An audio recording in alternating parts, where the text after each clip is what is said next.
The audio should be okay. And change the right screen. Here we go. Alright. Good. Not really the kind of music we want for this topic of conversation.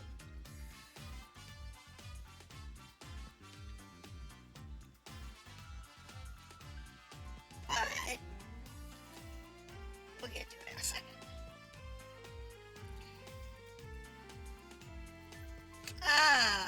But she fell. Put on some damn pants. No, not happening. But welcome to the party. Are you a tabletop fan? Are you not a tabletop fan? Do you know what's going on in the tabletop world? That's a good question. Let me find a good piece of music for this. Yarp. So if you've been paying attention to what's going on in the wonderful, idiotic world of Wizards of the Coast and Hasbro. Wait. Because if you haven't, then it's a huge problem going on in their world. Because the Open Gaming License 1.1 was released. And they've also released, somebody's leaked a couple of the FAQs for the 2.0 OGL.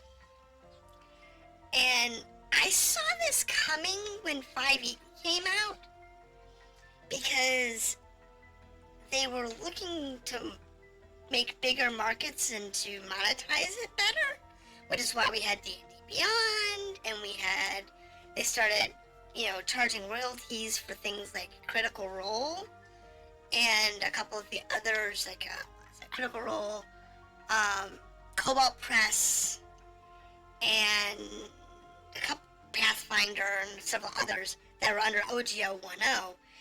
They pushed them into the OGL1.0A, which said that they had to pay royalties to Wizards of the Coast for using their content.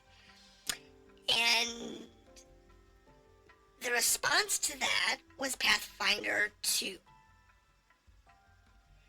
and Starfinder, where they basically carved out everything that was related to D&D, everything that was copyrightable by,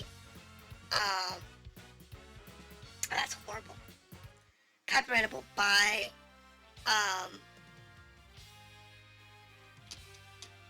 Wizards of the Coast. That's why they did that. And a lot of the other groups didn't realize what was going on. They were paying attention. So, when one gets leaked, actually, people keep saying, it got leaked. It's like, no, it didn't. It was released for internal testing with the people that mattered. And then, when they didn't change it by the end of the NDA, the people who had a copy of it went through and released it because the NDA was up. And once that was done, they just released it. Here it is in all of its glory. And it's like, oh my gosh. And when I saw that, I'm like, I should talk about this. But it's like, do I really want to talk about it? And I went back and forth for a couple of weeks. It was stupid what Wizards did. It's a real quick way for them to set themselves up for failure. And some of these are horrible. Just get rid of that. I hate that one.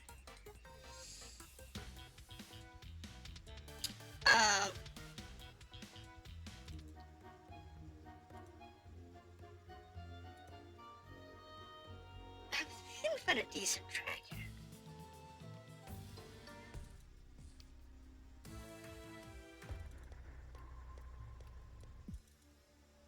This will work. So yeah, they are definitely regretting it now. It is. It really is corporate greed at its finest.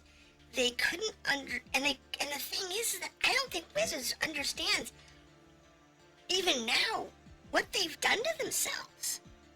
Because you have Pathfinder, who announced Black Flag, which is what they were already working on. Because they were already working on when the 10A came out and they wanted Pathfinder to start paying for royalties, and they did Pathfinder 2.0.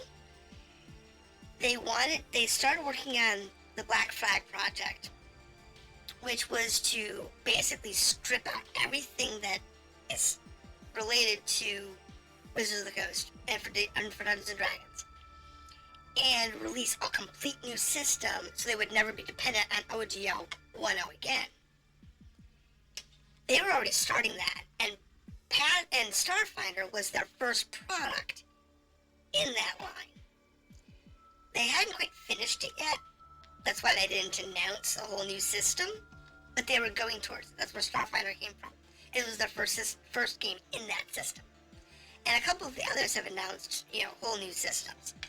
And I've noticed a lot of different YouTubers have been promoting different systems. Like, hey, if you want to get away from Dungeons and Dragons, go check out this one. And they list off, like, Basic Fantasy, or Pathfinder, or a bunch of other different D&D based products. They're all OGL1.0. And OGL1.0 is not where they want to be. It's the worst thing that they can do. And promoting products that are OGL1.0 is like promoting, poison to credit. You don't want to do this. This is not what you want to do. It's not a good idea. And I was talking with some people over on Twitter the last couple of days about it. And one of the ones that I was trying to remember is back in the 90s, there was a couple different new systems that came out other than D&D. And you had GURPS, G-U-R-P-S, Generic Universal Role-Playing System. And a lot of the non-D&D game systems use GURPS as a base. Because it's skill-based, it is level-based, it's skill-based. It can be attribute point-based. They made a lot of different stuff into it that made it very compatible with any system. And one of the systems that was really good was the tabletop role-playing game version of BattleTech. It's called MechWarrior. This is back before it was purchased by Microsoft to become the MechWarrior first-person shooter brand. Since that happened, the tabletop games basically dropped the MechWarrior name from any of their products and just stuck with BattleTech. But the MechWarrior idea was you would play as a MechWarrior. You had your mech, you worked in your company, and you had to worry about repair costs, you had to worry about mech maintenance, you had to worry about your personal skills. Those are the things you had to worry about. And a lot of games were kind of leaning into that. I don't necessarily need a level, I just need skills mentality back then. D&D went straight whole into levels. They went harder into leveling. Really hard. But the OGL1.0 allowed anybody to use their framework. I thought it was a great idea. But when TSR sold all of their stuff to Wizards of the Coast, me and apparently not very many other people realized that this was going to become a corporate grade problem. And at some point in the future, it was going to become a corporate grade problem. I'm surprised it's taken 20 years for it to get to that point, but it finally has.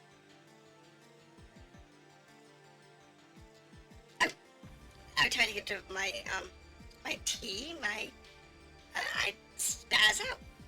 That's fun. But it's an issue, you know, and I think eventually Wizards might realize the mistake they've made and then back off and go do something else, you know, go back and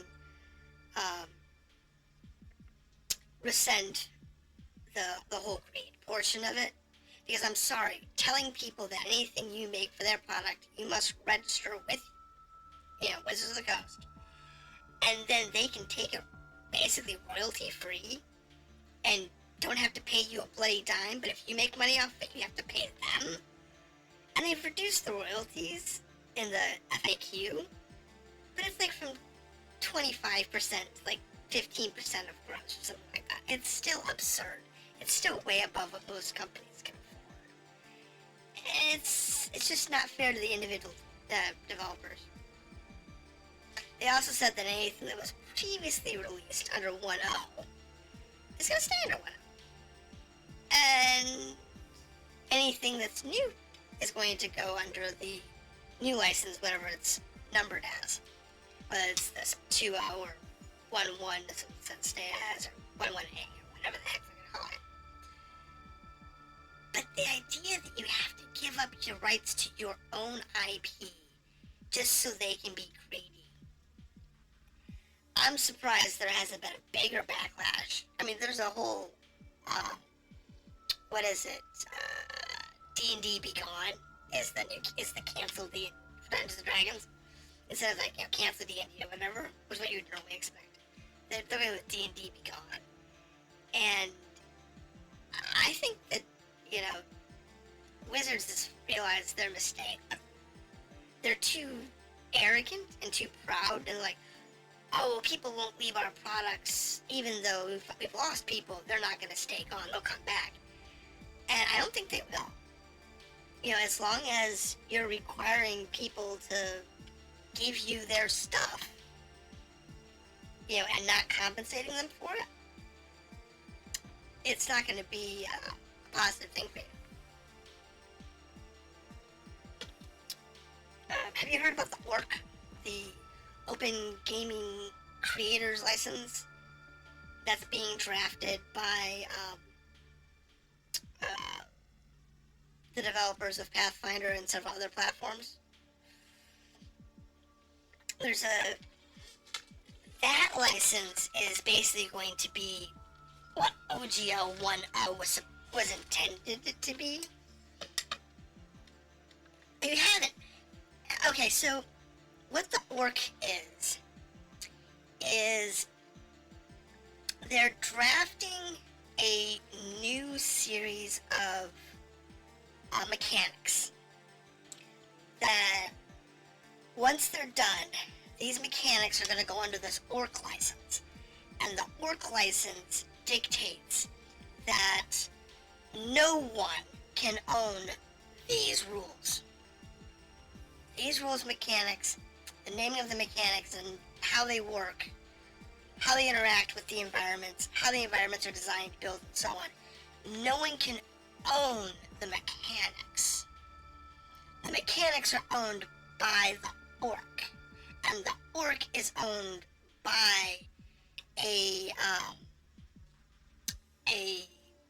organization that is a conglomeration of many different companies as well as lawyers. It's kind of like if you're in the computer world, you have OSI, and you have the ASCIs, and you have the other open source, open license documentation that says this is how you do, you know, this type of thing on a computer. And no one can own that. It's just standard documentation that everybody just follows because it's what's done. It's how it works.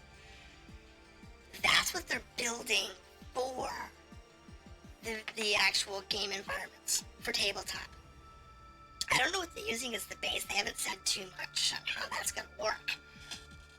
Because they just announced it the other day. It was yesterday. They just announced that.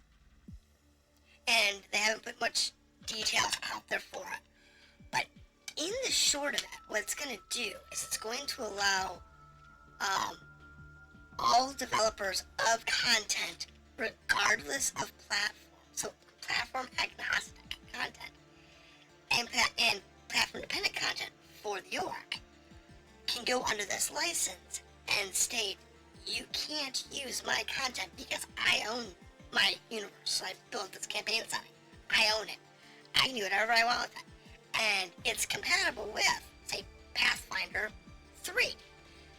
But you also could take my content and go play with it in any other platform, any other game that is compatible with the org content. So if you had something like, say,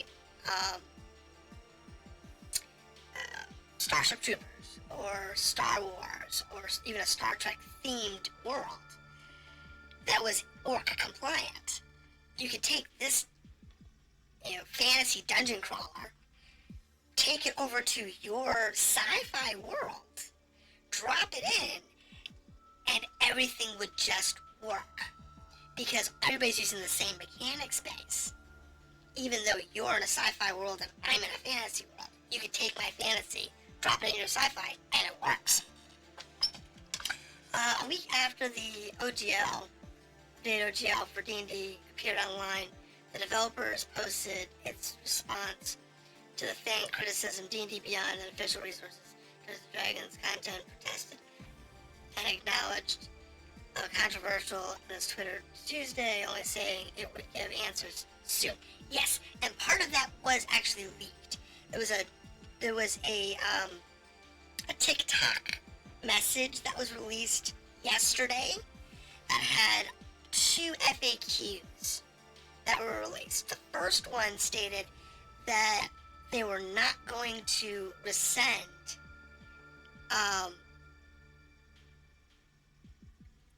they were not going to force backward compliance of the new OGL to products that were listed under OGL1.1. That's the first thing that was announced and was released. It was leaked. This was actually leaked. What that means is if you produced a book under OGL1.0, as long as that book is never revised, so you go in and change a typo, it's revised.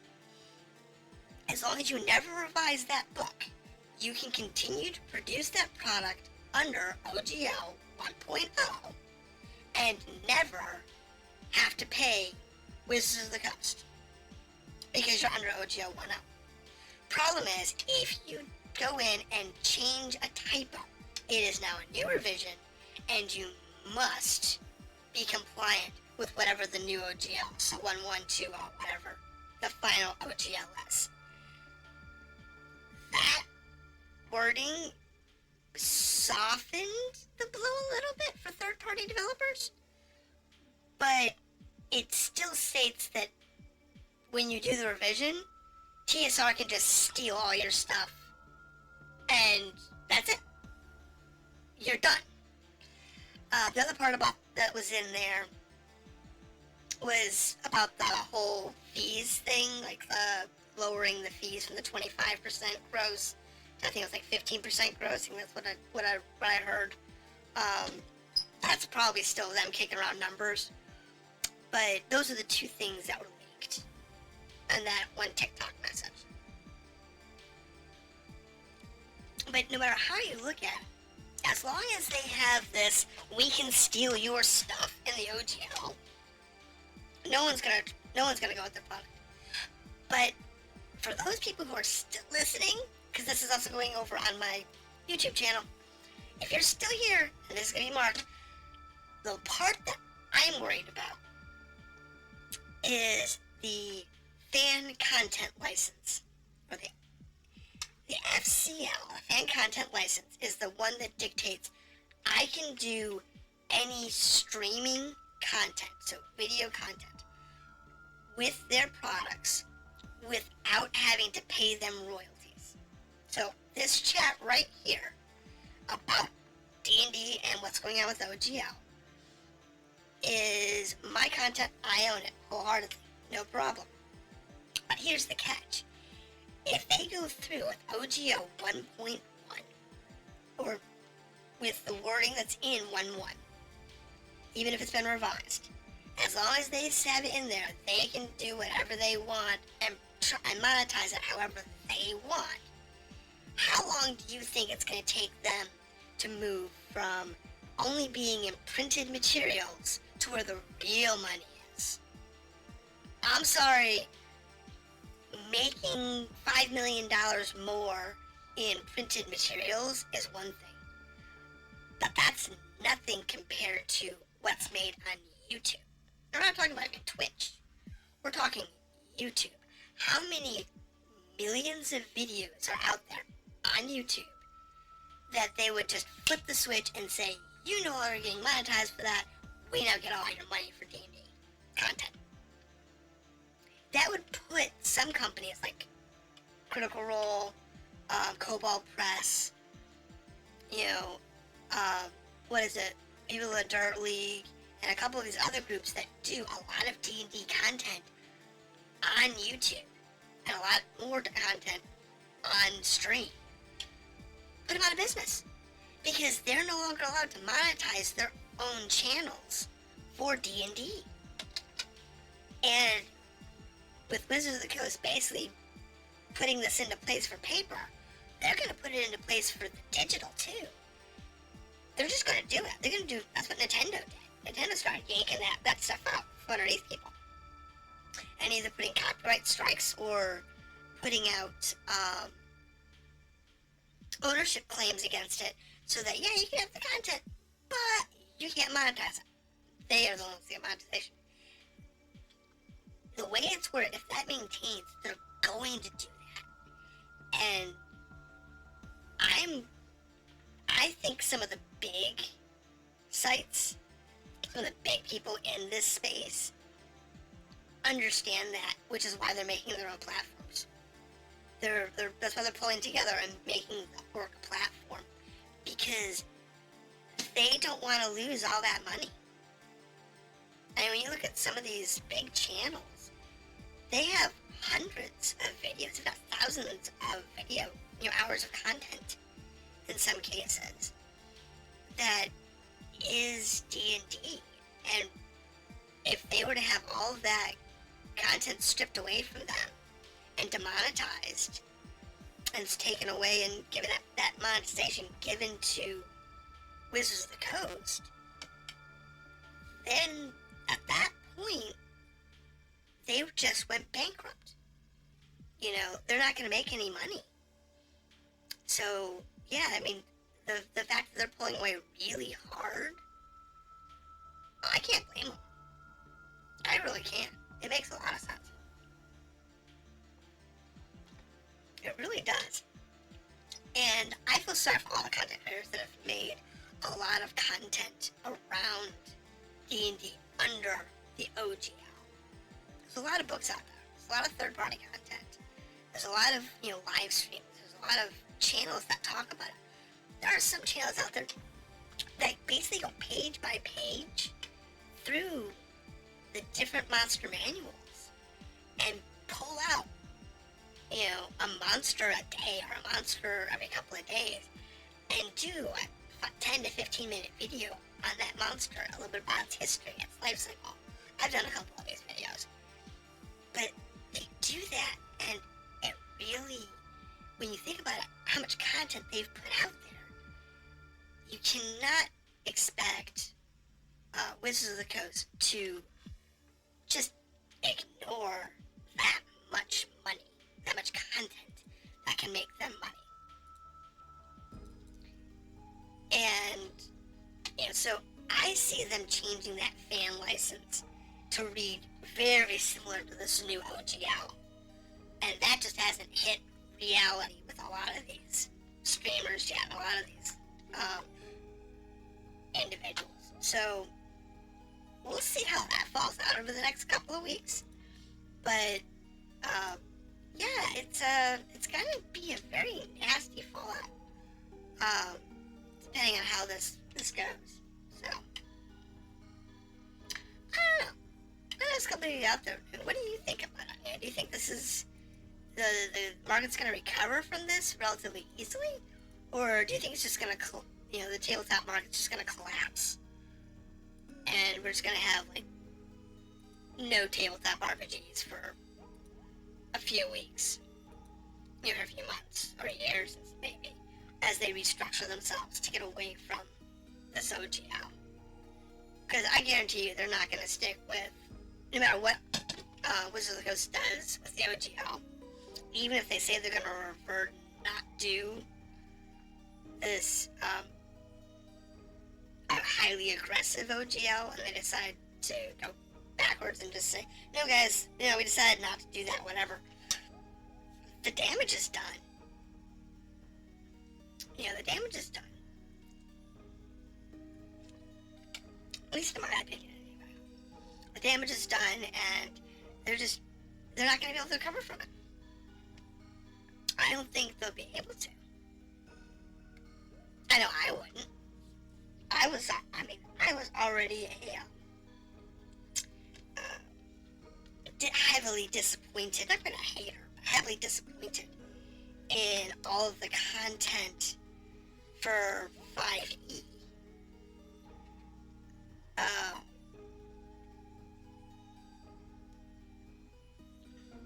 Well, Wizards of the Coast and D&D won't disappear, but if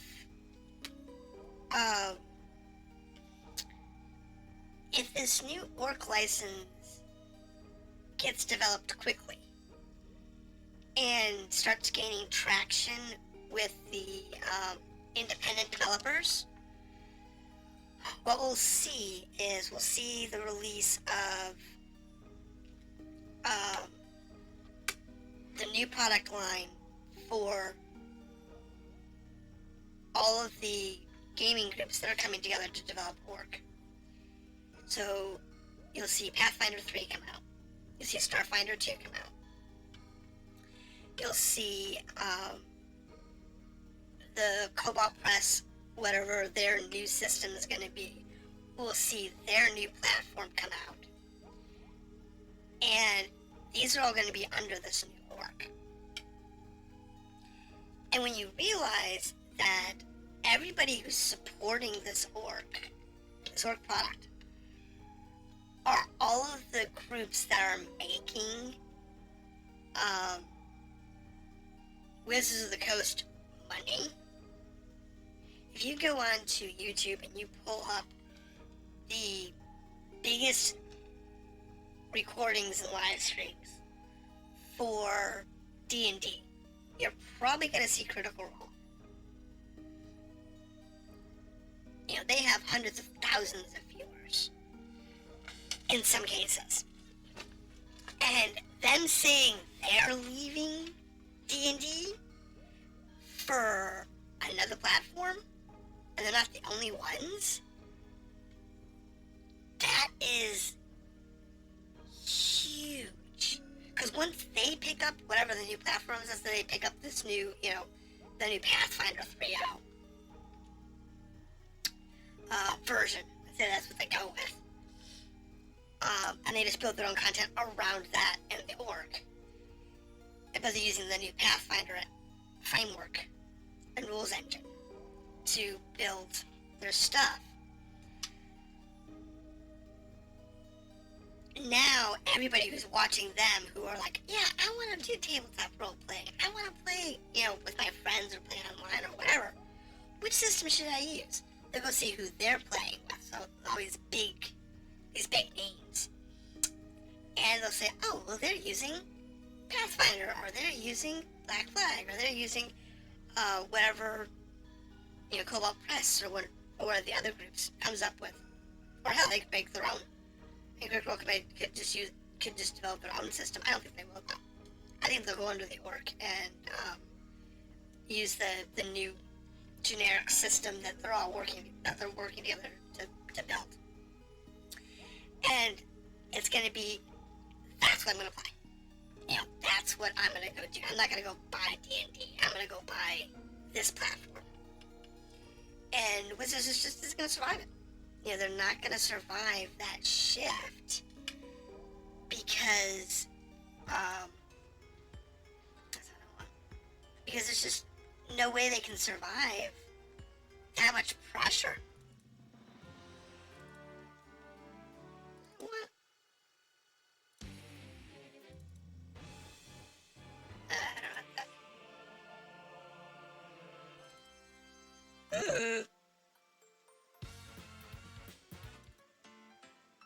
Yeah, this is okay. Another, you know, so, but what'll happen is Dungeons and Dragons will basically go back to being, second rate. They'll end up being a second rate product again. It's kind of what happened when we got, 3, and then when we got 4, people stopped buying the new D&D content. It was still out there, but people stopped buying the new content. Now, are they buying anybody else's? Not really. I mean, 4 basically led to the rise of Pathfinder, which has become immensely popular. But there really wasn't any other serious competitors until Pathfinder came out. But what were people doing? They went back to the old books. They went back to, you know, the 1.0 and 2.0 versions, you know, first edition, second edition, and so on. Doing the revised or 3.5 books. And then building their own content. And if they decided to release it, they're releasing it under the OGL1.1 license. But it was one of those things that they went backwards. They went back to the old content. Now, granted, don't get me wrong. First edition and second edition Advanced Dungeons and Dragons had way too many rules. But what we didn't have back then was characters that were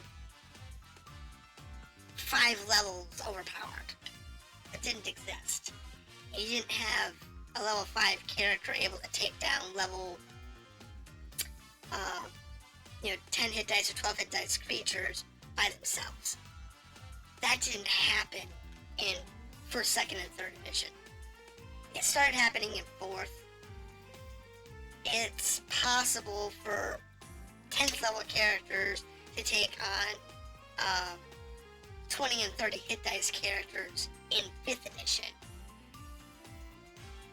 because of the lack of rules and the loose nature of the game system. I don't like it because it's too easy to exploit. It's like having a video game that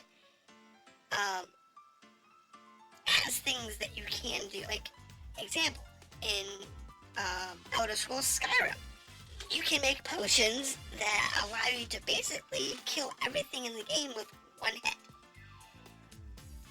That's the kind of messed up rule system that 5th edition has. OneDnd looked like it was going to fix a lot of those problems. And then this drops. This OGL1.1.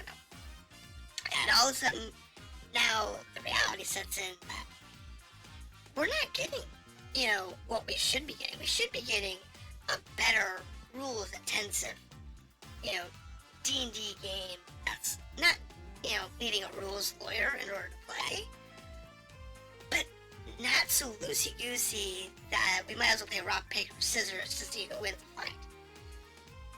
I mean, that's what they did with Vampire the Masquerade. And for what Vampire was, it worked. It worked really well. But for D&D, it doesn't work. You need more cohesion. Because it is about stats, killing, and dungeons and whatnot.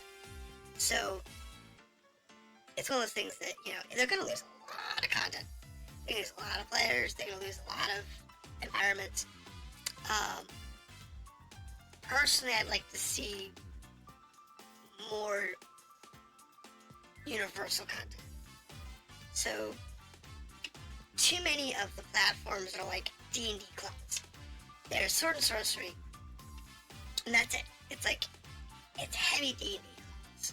And it's like, there is more to the world than just a D&D clone. You know, that's what makes Starfinder a good alternative, because it's not even Sword and Sorcery, it's tech. You know, it's all about technology and futurism, which is not unique, because it's been done in the past, but it's the first time I think it's been done well. So it'd be nice to see where the world's going, and we'll just have to wait. You know, at that point, we'll just have to wait and see what is in store for tabletop gaming. Will it die? I doubt it. There's no reason that we'll see an end to tabletop gaming. It's more popular now than it was ever in the past. And it's popular because it's accessible. And it's a huge thing to keep in mind, is that it's highly accessible now. You know, people can access it digitally online, and they don't have to pay $60, $70, $80 a book, and have to buy 40 and 50 books just to play a campaign setting, because they need, you know, this one section from each book. I need one section from these 5 books.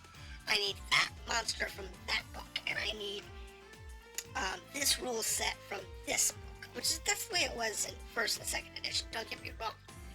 I mean, we had a lot of it was bad, because they didn't reshuffle the content to make more sense. So what happens, you have to have all these books in order for it to work for you. You know, if you wanted just one demon or devil or fiend, you had to go with the fiend folder. If you wanted dragons, you had to go get the Dragonomicon. If you wanted, you know, to really play a dragon in your campaign. If you wanted, you know, generic characters, those you just needed the, you know, Monster Manual or Monster's Compendium that had those monsters in it. So when you're making your own games, it was a mess. It was an absolute mess. But when you're, you know, using a pre-built campaign, they kind of give all that to you. Maybe the Monster's Compendium that's for that world. So if you were on, you know, one campaign setting, you have a monster book for that campaign. This is all the monsters that show up in this region. This is all of the cities and the maps and everything you need to play a campaign in this region. And that's something that they were doing with the campaign settings back in the day. That's something that you wizards screwed up with 5th edition. Because in 5th edition, they basically started cutting out stuff that they didn't feel that they should have to print.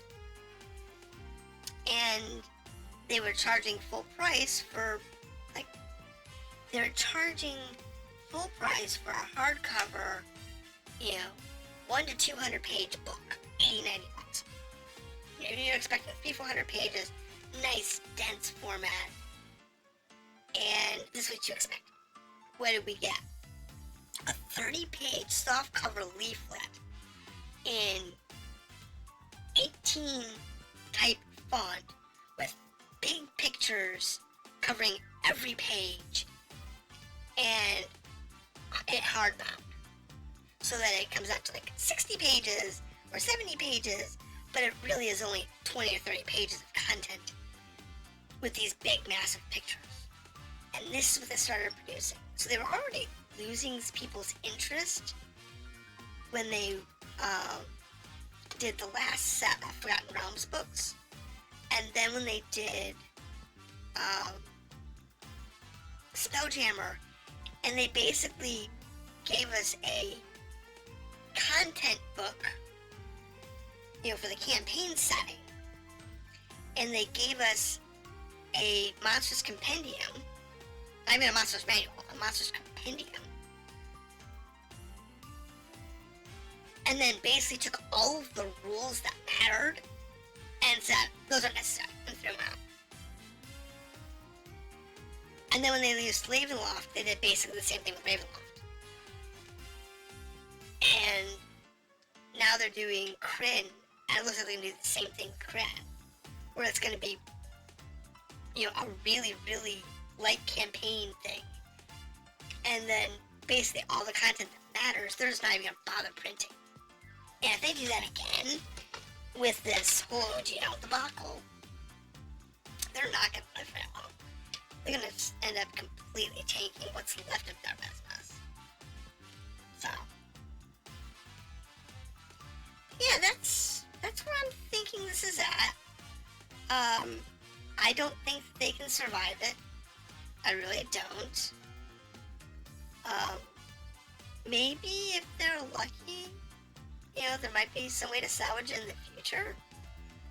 But they're gonna get hit really hard by all these new, you know, with this whole orc system that's gonna be coming out. And I would say it's gonna be end of the year. We're gonna have the first drafts of the whole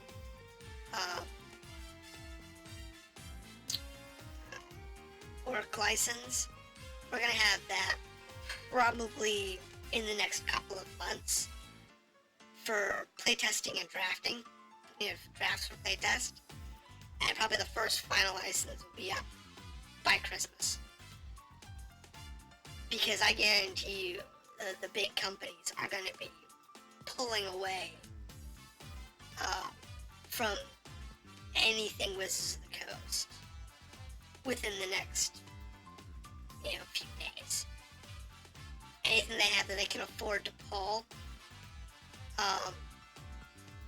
And they're even recommending, like, all of the people who are doing, like, Kickstarters for new books and content source materials.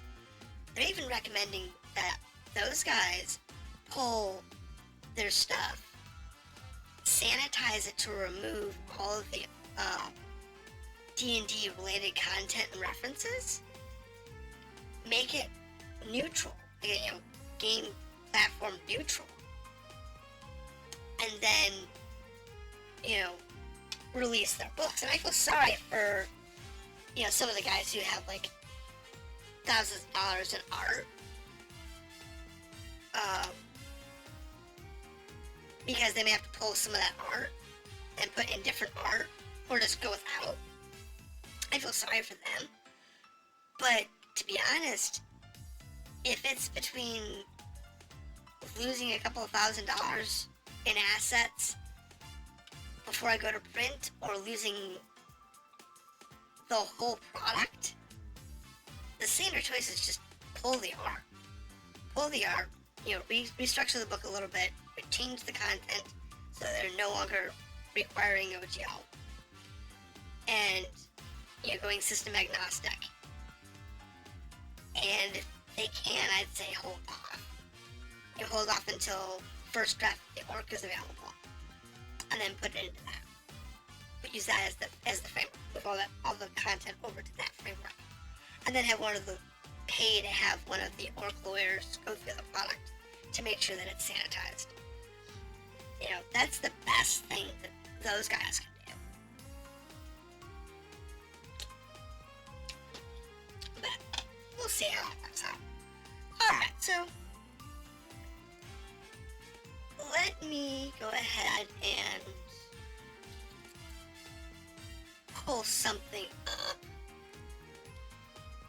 That's pretty much all I wanted to say, unless somebody else had any questions or comments or whatever. On orc. Things changed again. And otherwise we'll just go find ourselves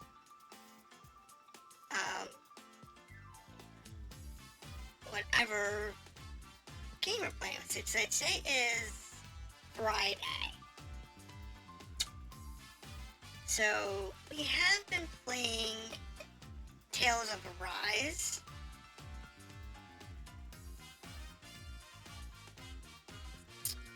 And to debating if I want to continue that. Because we can. Or we can move on to something else.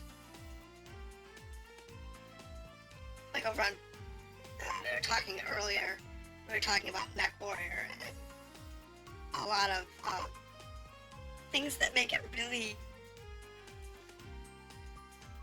make that universe interesting. So yeah, that's a fun one. I like that universe. Mech Warrior is a fun universe to look into. But yeah, I think with the Tales from Raz. So give me a minute to change out my screen real quick.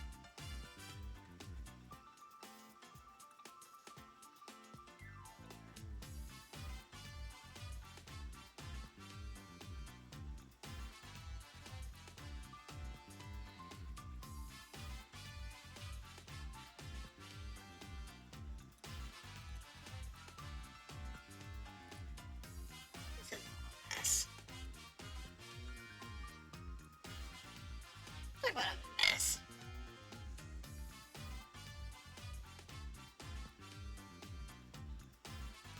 Let me change this back.